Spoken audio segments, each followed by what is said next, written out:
Esperanza 3.0, and we have a very special guest, Miss Prema Rajaram. So first of all, ma'am, a very welcome to our campus, and we had a wonderful session with you. Thank you. Yeah. So how was your experience about our college? It's a very nice campus. I'm glad that I could come here because interacting with students is something I really like to do.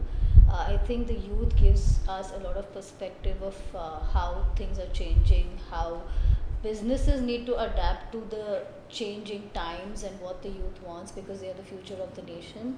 And I believe that when I interact with the youth, it gives me that kick, and I know that I can impart some knowledge to them and they'll take away something from that, and that's what I saw in the session today.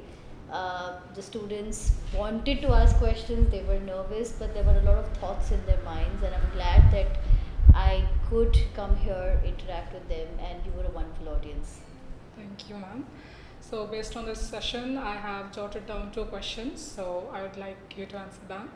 So first is that what are the major challenges and opportunities you faced during your journey?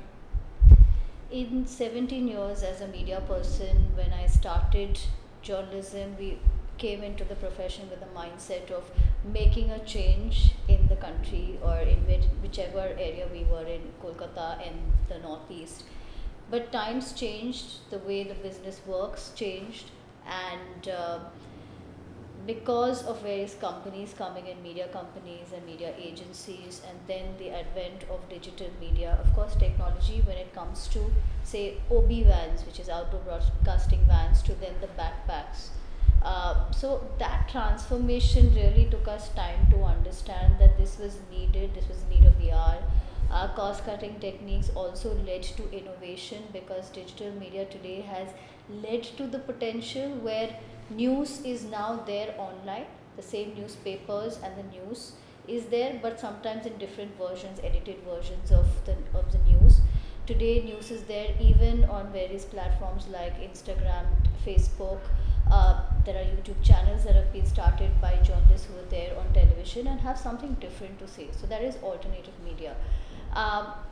When we look at Instagram, when we look at Twitter, that is a place also to give out information if you are the end user, and you're no longer just taking in that news, you are also giving your piece of perspective, your whatever information you have to give if you're in a rural area or wherever you are. So today you feel that you are part of that democracy, and digital media has given you that platform. Again, long formats somewhere became obsolete. There's still that potential when we look at Al Jazeera, BBC, CNN, International. There are some explainers also. However, there are media like Vox, Brute, which, and even in fact India Today and CNN News 18 and other organizations that look at smaller formats for social media to connect to the youth, connect to people who are on the go but want their piece of information from social media. Yeah.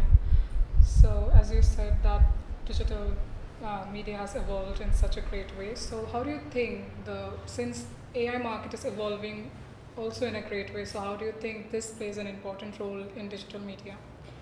AI has changed the game. In fact, there's the new AI anchor that she was, I think, unveiled a few months ago. Yeah. And the question was, is she going to take our jobs as anchors or as reporters? But there was another session by my friend, and she spoke about AI, where she said that until you know your job, AI is not going to work for you. You have to know what you're talking about. So I think the human and the emotive connect is definitely a very important part of news, and without that, a news story is actually nothing.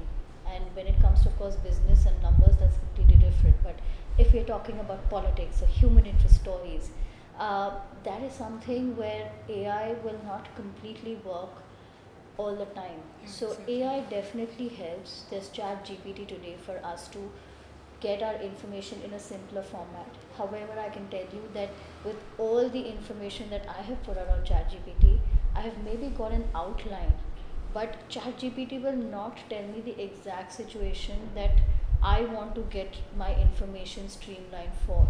So it is there to help you, these tools are there to help you, but it is about your intelligence and using social media, digital media very smartly to put out your information as a journalist, to get your information from social media as a journalist, whether it's from Twitter, which was X, which is now X, it was formerly Twitter, or any of these platforms, whether it is ministers, celebrities. Use that smartly. You have these tools, they're simplified, but it's about your intelligence beyond the artificial intelligence. So thank you, ma'am, for the valuable information. So that's it for today. Thank you for watching Inspire TV. So keep watching. Thank you.